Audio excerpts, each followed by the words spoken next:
Bueno, quien les habla es médico cirujano gastroenteróloga del Hospital César Cajamarca. Me han invitado por segunda vez, creo, para poder apoyarnos a ustedes. Espero realmente aprovechar. En realidad, vamos a hacer una presentación muy práctica, didáctica. En la mañana ustedes dirán tan temprano, pero está bien, porque si lo hacemos 8 o 9 de la noche, definitivamente ya nos hemos saturado de tanta información, ¿no? Entonces vamos a empezar. El tema que me toca hoy día es sobre la enfermedad ulcerosa péptica y dispepsia. Vamos a hablar específicamente de dispepsia funcional. Tenemos que estar atentos, no anoten nada. No anoten nada, no van a tener necesidad de anotar nada, o sea, puntos exactos. En realidad, como yo siempre digo, no pueden anotar temitas, una cosa así, pero quiero que se concentren, ¿ya?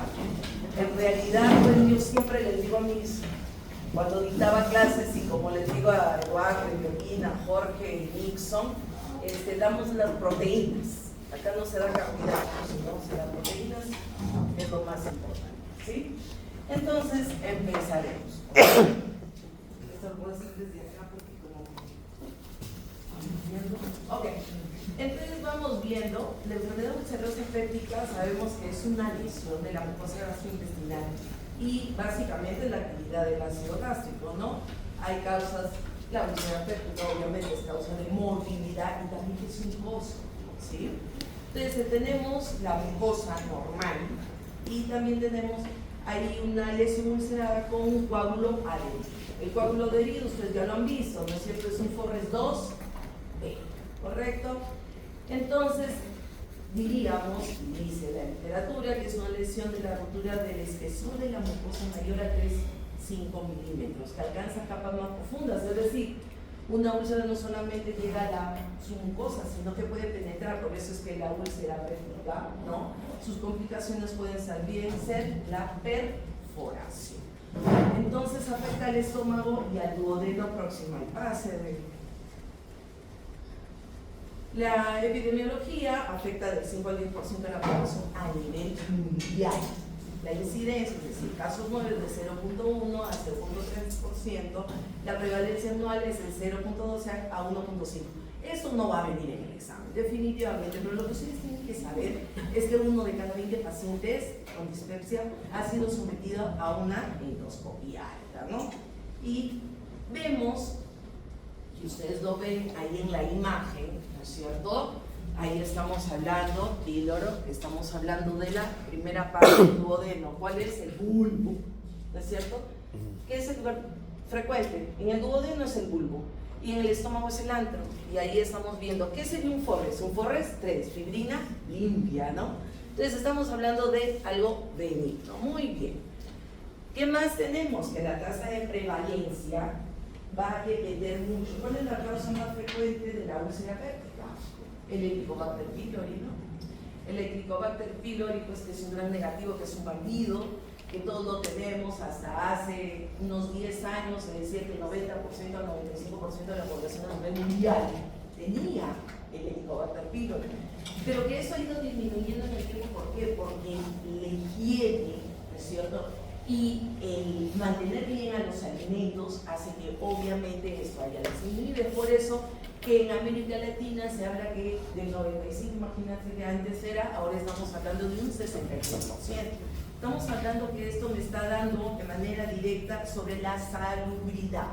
Se dice que el país que tiene más baja tasa de infección por el Helicobacter pylori es Suiza.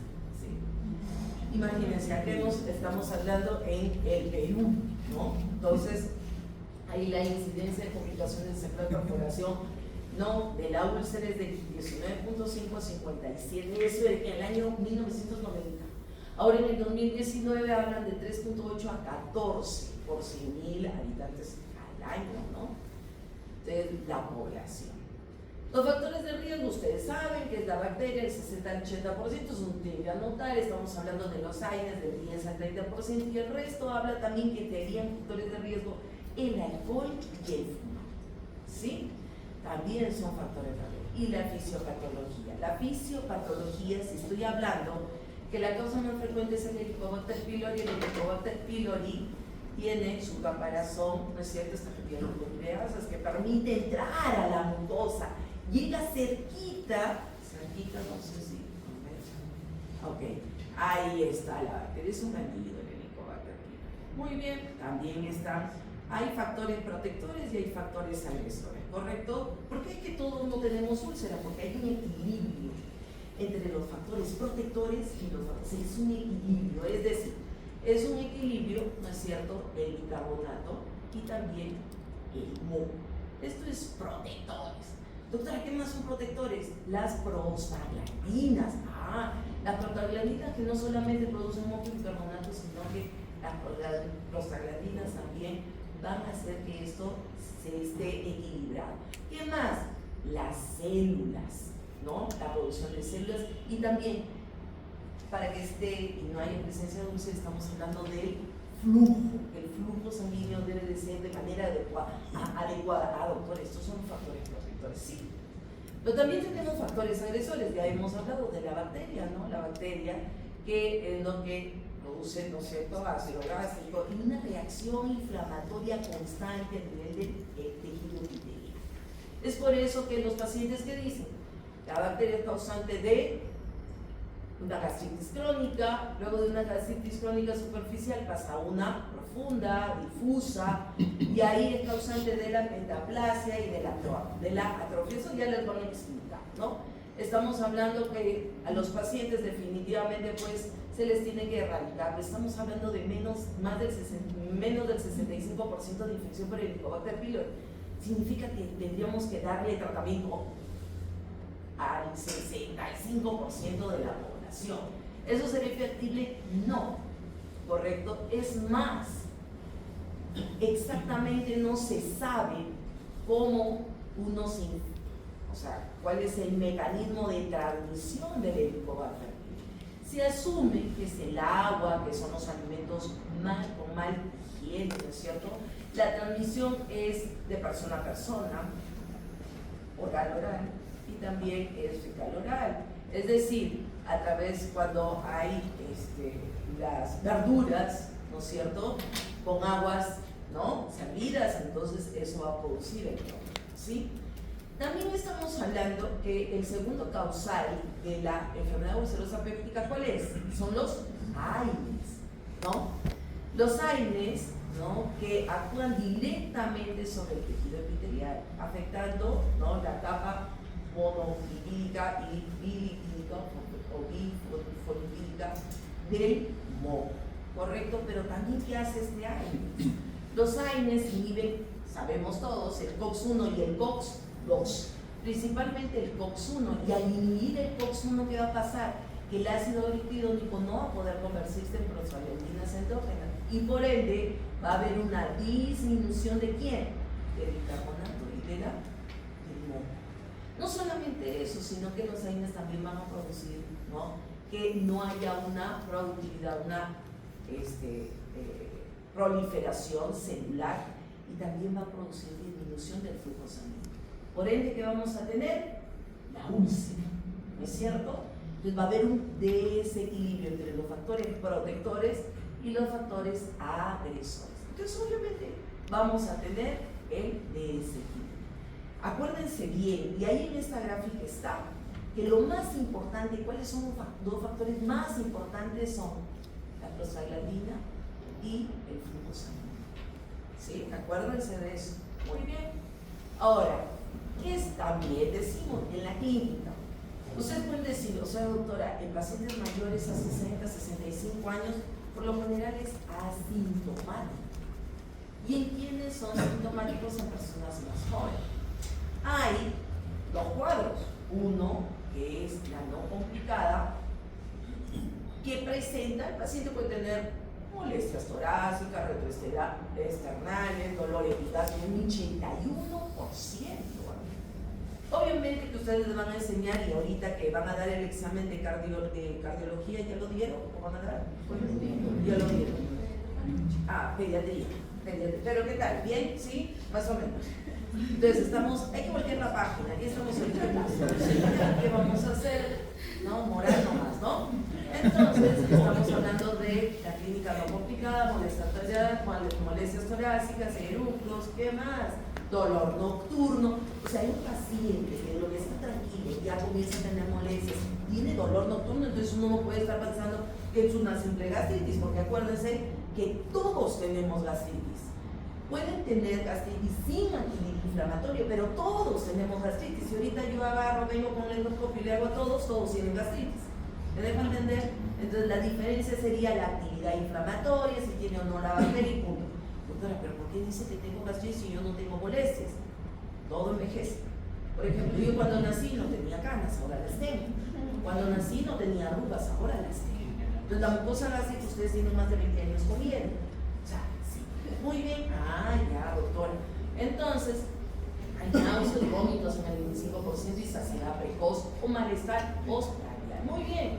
Pero también tenemos una clínica donde se presenta, ¿no?, que es una úlcera complicada. Y las complicadas estamos hablando ya de la hemorragia digestiva, ¿cierto? Estamos hablando de un problema obstructivo, pero ojo con eso. Una hemorragia digestiva alta no le va a producir obstrucción. Una úlcera aguda no le va a producir obstrucción. Pero una úlcera cuya etiología es un cáncer, eso sí te puede producir una obstrucción, ¿correcto? Pero una úlcera aguda también te puede producir una perforación, es cuando ya pasó a peritoneal. Ah, doctora. Entonces, dentro de los sintomáticos complicados tenemos la hemorragia digestiva alta, que representa el 73.2%. ¿Y cuál es uno de los síntomas, el más frecuente? Es la melena. Muy bien, ustedes todos saben. La melena. ¿Ustedes han visto alguna vez lo que le ponen al parquet? ¿Cómo se llama? La brea. ¿No es cierto? Ustedes ven la brea y usted dice, este paciente sí está sano. ¿Cómo es la brea? Negra, brillante. Le dejo entender. Acuérdense bien, la melena, ustedes le preguntan, señor, sí he tenido deposiciones negras. Señor, usted ha ido en el inodoro, muy bien. ¿Se ha pegado en el inodoro? Sí. ¿Brilla? Sí. ¿Y el olor es fétido? Sí, doctora. Todo mi baño y el primer piso está terrible. Entonces usted dice, ese sí está sangrando. Y para estar sangrando estamos hablando de más o menos 800 mililitros. Estamos hablando de más o menos 800 mililitros. Es un montón. Es por eso que el paciente que cuando llega a emergencia está pálido. Y usted dice, wow, ¿no es cierto? Ah, mire. El otro de los síntomas es la hematemesis. ¿Qué es la hematemesis? Es el vómito con contenido sangre. Ahora, no necesariamente ustedes van a pretender que sea rojo, rutilante, pues, ¿no? Puede ser un vómito porráceo o borráceo. ¿Ustedes han visto la porra? Que es el conchito del café. Algunos de ustedes comen, ya, ese conchito en un café pasado, esa es la porra. Usted dice, y el paciente cuando viene dice, mire doctora, porque ahora como todo ya es, ¿no? Toman fotitos, miren, uno dice, sí, pues está sangrando. ¿Ok? La hematoquesia. La hematoquesia son las heces entremezcladas con sangre. Y la anemia, los pacientes vienen no contentos, pero vienen pálidos. Mi grupo, la primera rotación, justo vimos a una paciente así, papelito. Entonces uno dijo, Eduardo, sí te acuerdas, ¿no? Porque tenemos un okay. Y también tenemos el sintomático complejo de la obstrucción. Obviamente produce dolor abdominal, saciedad precoz, acuérdense, saciedad precoz, náuseas y vómitos, ¿no? Y también pérdida de peso. Cuando el paciente, ustedes tienen que ser curiosos, el paciente ingresa, usted lo ve, endoscópicamente va viendo un paciente que está pálido, ¿no? Está pálido, está delgado, ¿no? Entonces usted ya está viendo, este paciente son dos cosas, es así delgado, está teniendo ya un síndrome consumido. Usted ya mentalmente están analizando al paciente. Pérdida de peso, muy bien, tiene náuseas y vómitos, señor. Usted antes, cuando comía sus 3 platos, desayuno, almuerzo y noche, muy bien, y ahora solamente el desayuno porque ya no ingresa un alimento. Entonces ya ustedes están pensando, ¿no? Y pérdida de peso, ¿sí? Entonces estamos hablando de un síndrome doloroso abdominal, de un síndrome pilórico, de un síndrome consultivo. Eso le va a decir quien exponga cáncer gástrico. Y estamos hablando de complicado, perforado, que representa en úlceras, cuando es un problema de úlcera aguda, estamos hablando del 10.4%, es un dolor abdominal repentino. El paciente llega en posición, obviamente no llega a posición maometana, pero llega en posición que no se puede incorporar, porque el dolor es intenso. Ha perforado víscera hueca.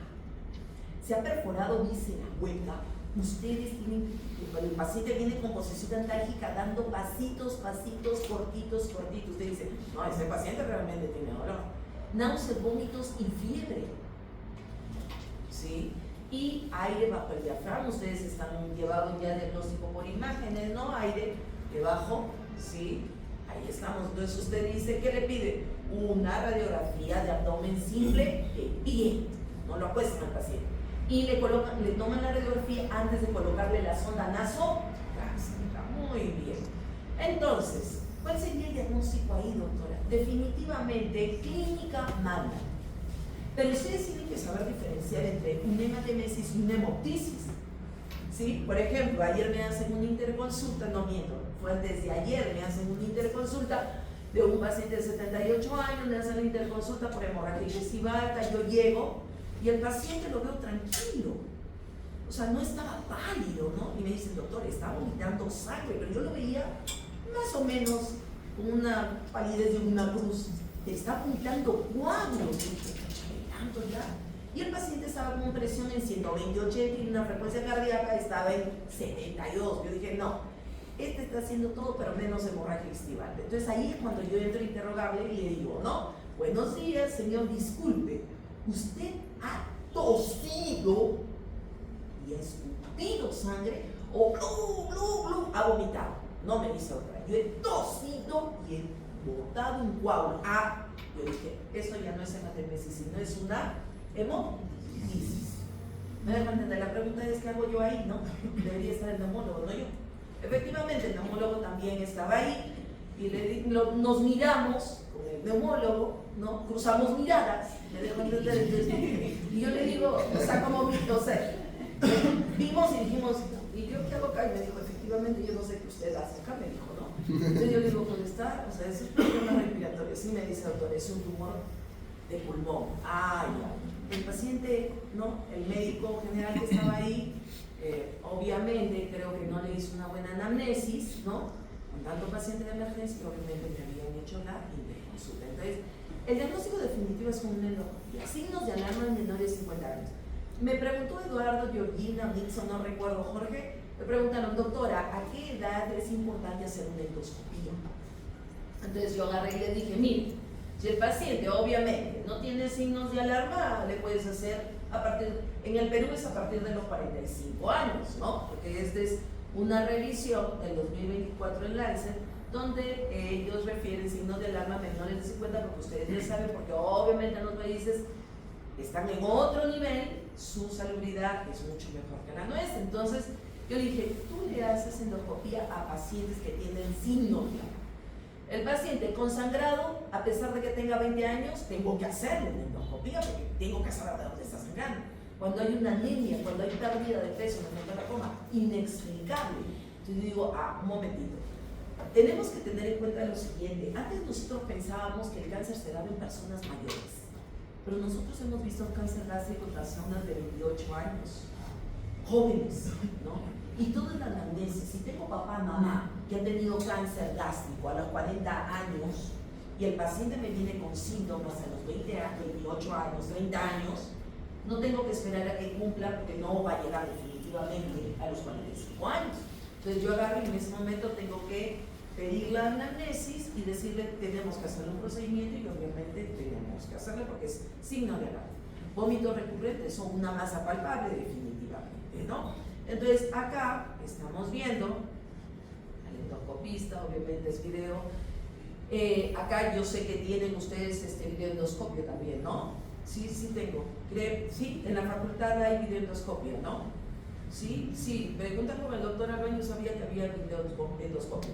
Pero también hay fibra, y con la fibra también se ve, ¿correcto? Entonces, acá estamos hablando de clasificación de Forrest que ustedes se la saben de memoria, sabiendo que no van a ser gastros, pero se la saben, porque cuando venga el paciente y le enseñe su informe y le va a decir úlcera gástrica Forres 2A. Entonces usted dice, uy señor, eso tuvo sí, ¿cuánto tiempo estuvo hospitalizado? ¿Cuánto? Entonces, esto que estamos hablando, 1A es sangrado, es sangre arterial y obviamente el sangrado es a chorro. El 2A es un sangrado de napa. El 2B es un vaso visible como el que vimos en la segunda diapositiva. El 2C es ya fibrina, pero con hematina, ¿ok? Con su puntito. Ahí está la fibrina con un puntito. ¿Me dejo entender? Y el Forres 3 es una fibrina limpia, ¿correcto?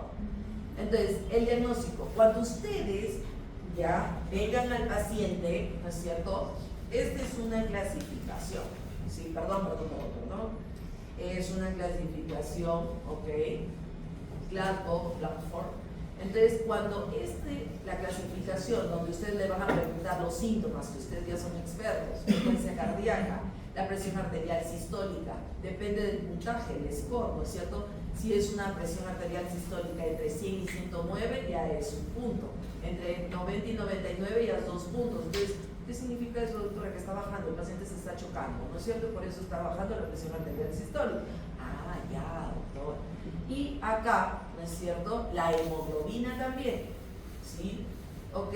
Cuando estamos hablando de hemoglobina de 12 a 13, de 100 a 120, menos de 120, en menos de 10, en este caso es 10, probable de 10 gramos por decir. Ah, ya.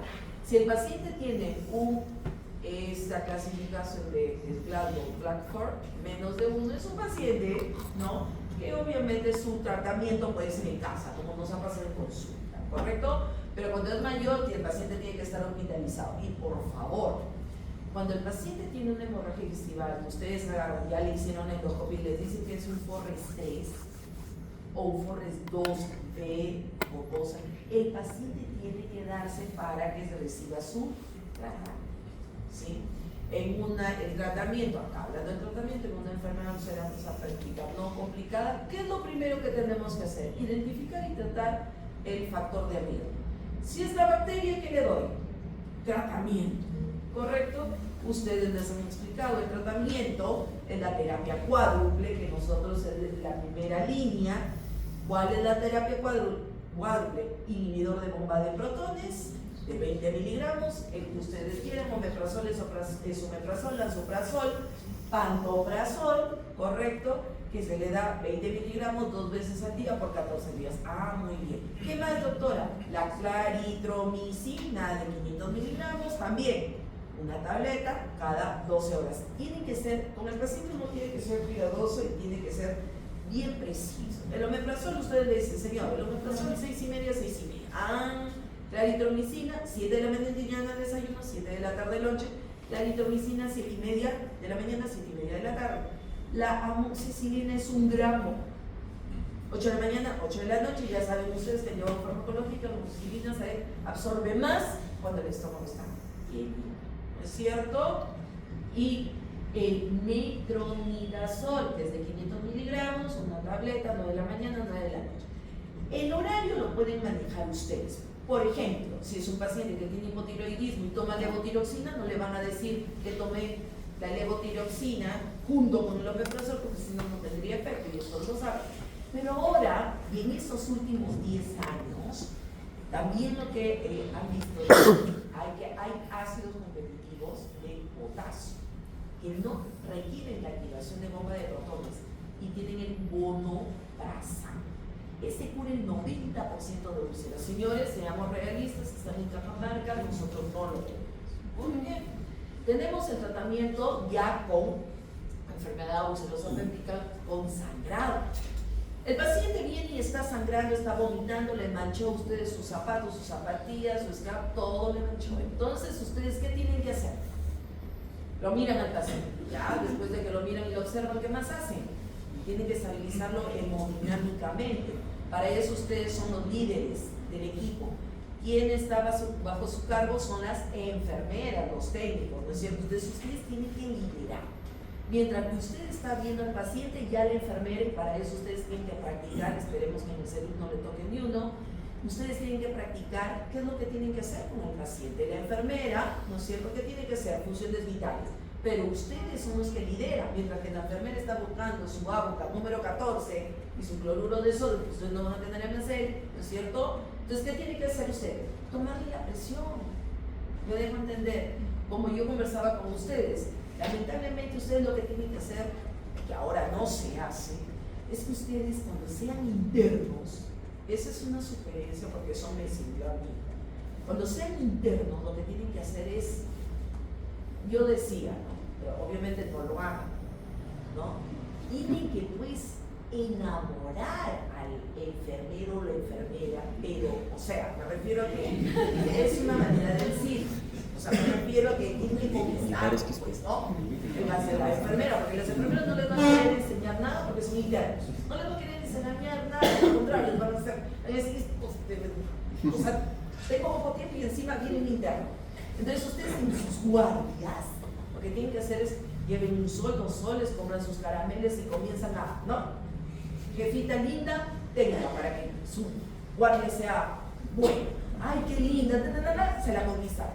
O lo conquistaron, ustedes comienzan a pedirles que les enseñen a colocar viendo venoso, que les enseñen a colocar ampollas intramusculares, que les enseñen a colocar sonda Foley, sonda vesical. ¿Sí? Ahora en la actualidad los médicos no ponemos viendo venoso. Lamentablemente, pero eso depende de ustedes. No depende del tutor que ustedes tengan en el internado, que les enseñen a colocar chupones para su electrocardiograma, no lo sé.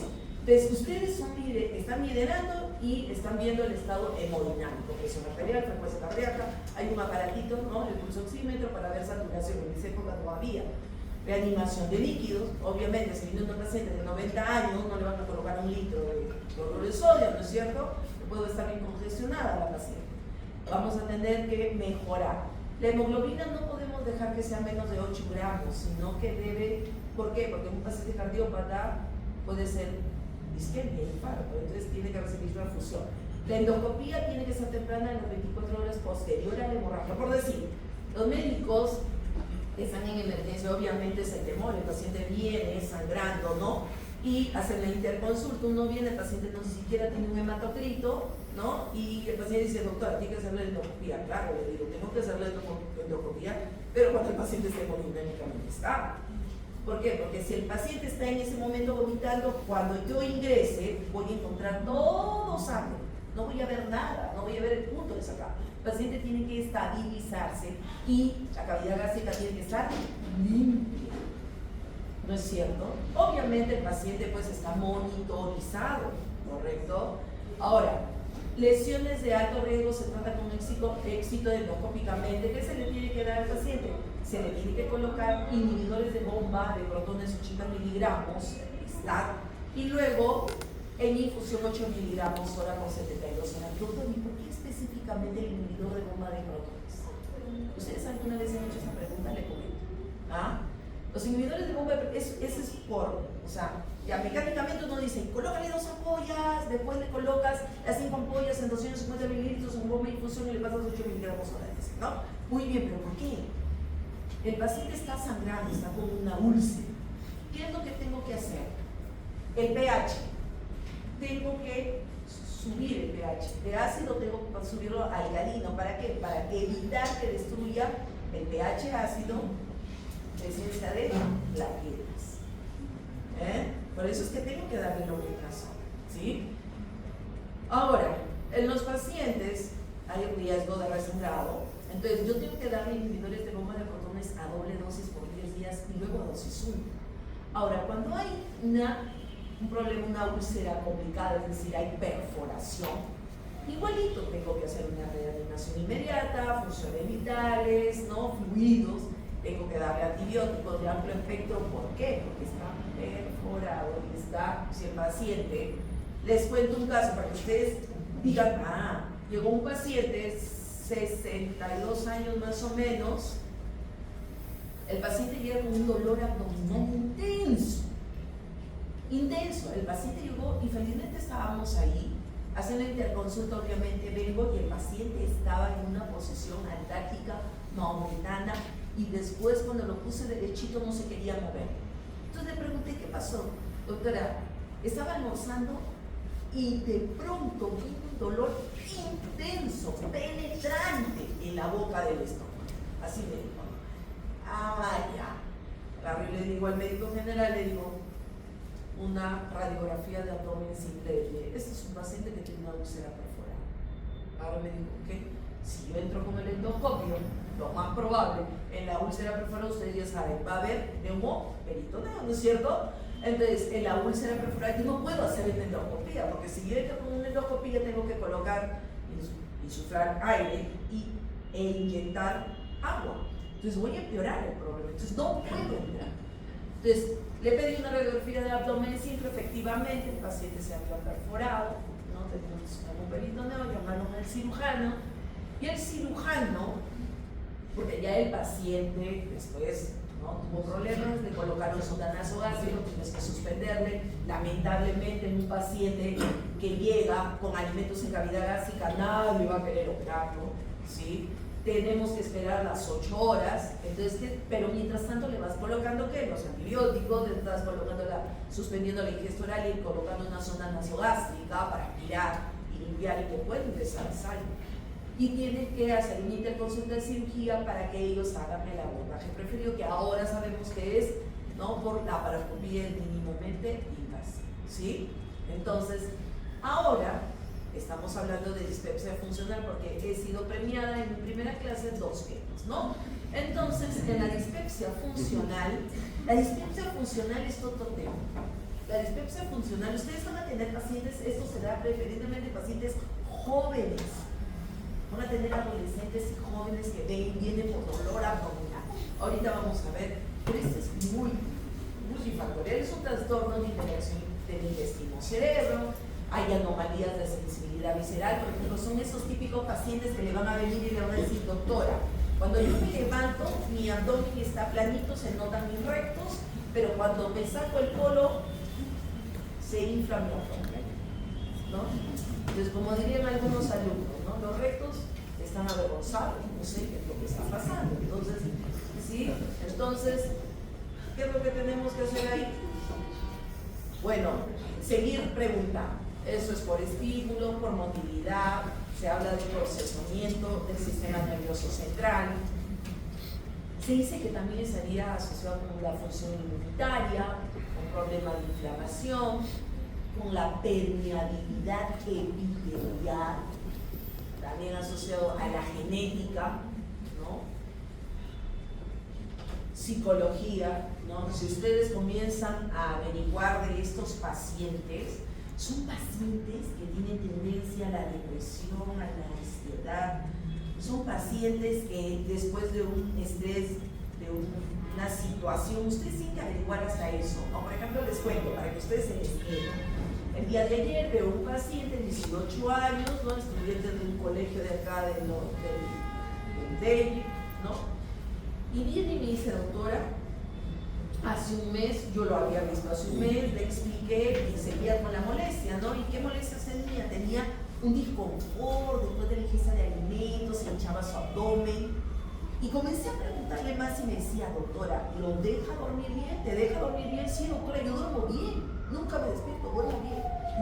Me despierto y mi cerebro, él mismo decía, inmediatamente se va a mi abdomen y comienza la molestia hasta que estoy jugando, así textualmente me decía, ¿no?, cuando juego una pichanita, así textualmente, entre comillas, no tengo la molestia. Y me pongo a estudiar y tengo la molestia. ¿Me dejo entender? ¿No? Entonces, no creo que acá haya dispepsia funcional, ¿no es cierto? Entonces, en algunos puede haber, ¿correcto? Entonces, lo escuchaba y le digo, ¿y qué actividad haces? Y me dice, doctora, antes de esto, yo iba al gimnasio todos los días. Pero como ya me faltan 5 semanas para terminar, está estudiando. Entonces ya no va al gimnasio. Y se ha contracturado todo, ¿no? Y encima tiene la molestia, entonces uno dice, uno va viendo. ¿Por qué yo les cuento eso? Porque ustedes siempre, en un paciente con una dispepsia funcional, tienen que descartar un problema orgánico, un problema estructural. Eso es lo que tienen que descartar, ¿sí? Y ahora lo que está de moda es la microbioma, pues, ¿no? Están hablando los estudios que la microbiota intestinal disminuiría linfomas, enfermedad de Parkinson, diabetes, obesidad. O sea, está de todo, ¿no? Entonces, en eso está. Ahora, los criterios de Roma 4, dice, se debe incluir uno mayor o igual a uno de los siguientes durante los últimos 3 meses. Si viene alguien con una semana, ¿ustedes dirían que es una dispepsia funcional? No. Si viene alguien con un mes, no. Esto tiene que ser mínimo en los últimos 3 meses, pero que haya iniciado la molestia ya al menos 6 meses antes del diagnóstico. ¿Cuáles son? Dolor epigástrico molesto, dolor epigástrico molesto, sensación de fenótipo facial molesta, paciente que mide índice en masa corporal de, 28, sobrepeso, sabemos el índice de masa corporal, saciedad temprana y molesta. Entonces uno agarra y dices, ¿y desde cuándo tiene esto? ¿Ha bajado de peso? No, doctor, esto igual ya no lo ve pálido, ¿no?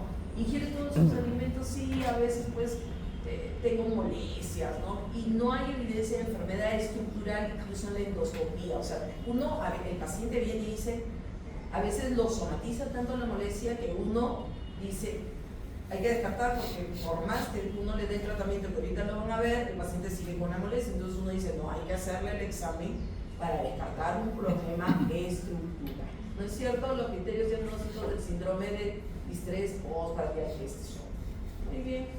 El diagnóstico. Ya ustedes saben cuáles son los diagnósticos. Es mayor a uno de dolor epigástrico molesto, sensación de plenitud y saciedad temprana. Muy bien. Entonces, los síntomas compatibles, que ya he mencionado, la prueba. Si yo tengo y estoy pensando en un paciente de 20 años con dispepsia funcional, ¿yo qué tengo que descartar? Helicobacter pylori, porque si el paciente tiene Helicobacter pylori, no es dispepsia funcional. Doctora, pero usted está diciendo que es un paciente de 20 años, que no tiene signos de alarma, entonces no le haría endoscopía. Efectivamente, ¿qué le harías? Le harías una detección, un test no invasivo. ¿Cuál es el no invasivo, señores? Ustedes lo saben. El test de aliento. ¿Qué más? Otro no invasivo. La prueba serológica, ¿no es cierto? Prueba fecal también. ¿Ok? La prueba serológica, doctora, pero una prueba serológica, si le sale positivo, obviamente usted no sabe si es un problema agudo o es un problema, es algo que ya ha quedado en la memoria de la persona, ¿no es cierto? Por su inmunoglobulina G. Entonces usted dice, bueno, pero se le tiene que dar tratamiento, pero igual ya no puede decir usted que es un dispepsia funcional. ¿Qué debemos de hacer? No se debe considerar dispepsia funcional. Eso es, acuérdense bien. Ahora, si el paciente tiene Helicobacter pylori, ¿qué debemos de hacer? Erradicarlo y evaluarlo. Es decir, hay que destruirlo. Me dejo entender. Pero usted lo que tiene que saber es lo siguiente también. Ya doctora, le doy el tratamiento muy bien, el paciente me va a decir, doctora, yo quiero saber, porque son de los típicos, ¿no? Esos pacientitos especiales que dicen, doctora, quiero ver si se ha muerto.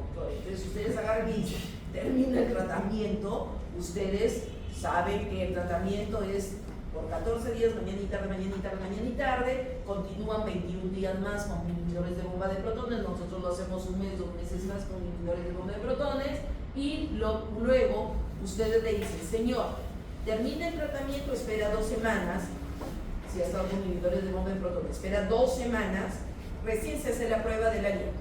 Ya.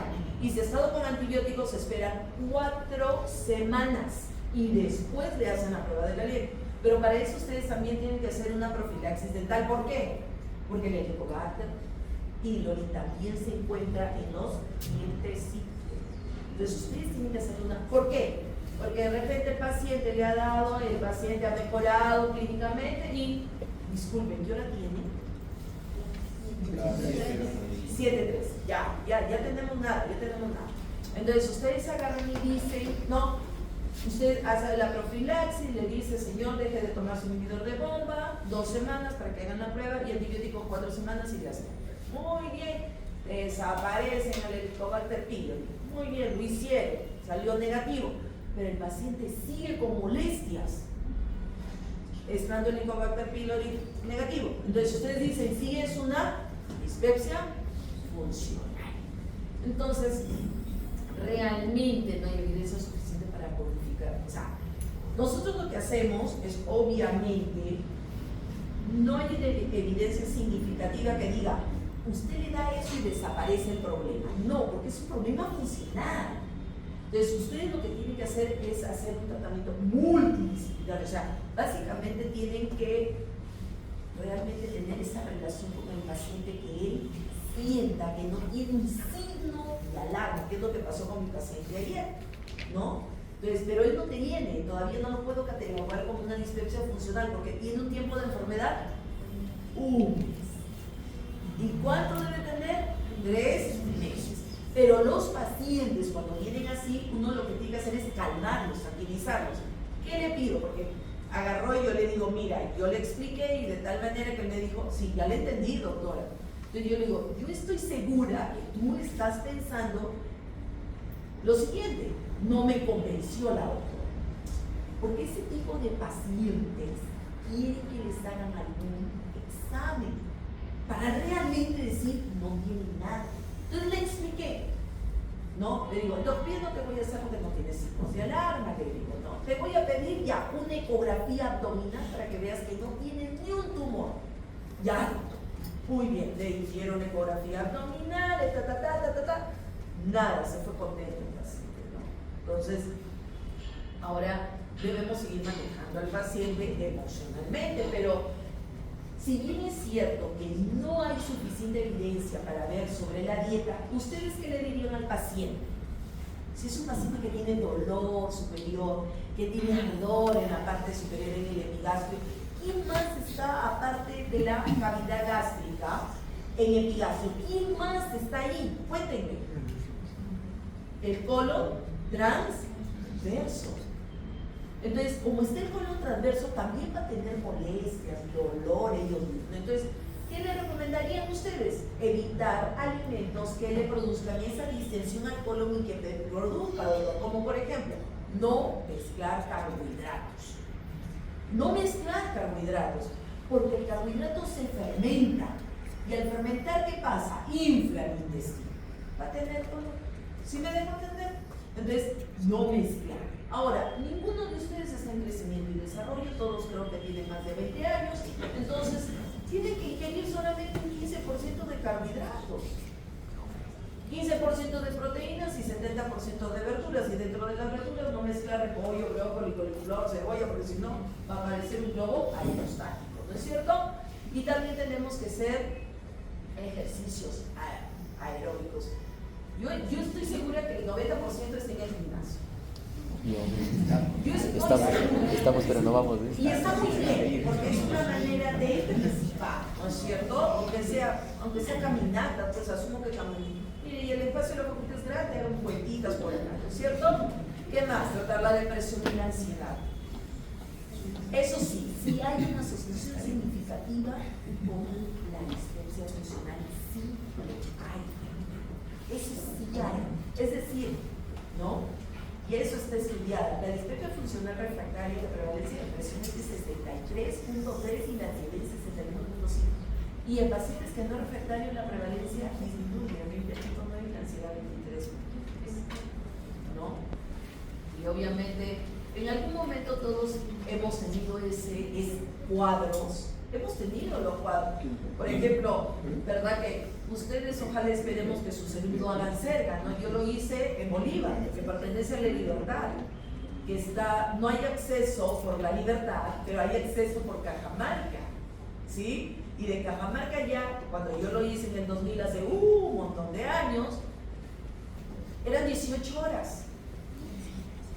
¿Me dejo entender? Eran 18 horas. Yo venía de Lima, de Surco, ¿me entienden? Donde mi papá me llevaba y me traía.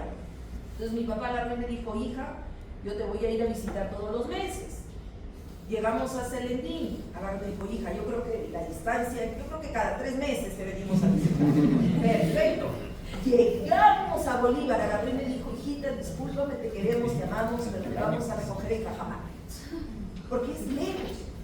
Me dejo entender. Ahora obviamente creo que es menos horas, ¿no? Entonces, la última semana antes de salir de ese lugar, agarré, no dormí. Durante esa semana me levantaba 12 de la noche, 1 de la mañana, 2, 3, 4, no pude dormir toda una semana. O sea, veía las horas de salir de ese lugar. Entonces, obviamente yo sentí eso porque agarré, y en un momento en que no podía ni respirar, respiraba así superficialmente. Dije, ¿qué me pasa? Solita, agarré, me analicé, diagnostiqué. Estoy haciendo un problema de ansiedad, ¿no? Es como cuando ustedes el examen de cardiología, no, pediatría, ¿no? Antes del examen su corazón no estaba con taquicardia. Vieron el examen, se deprimieron.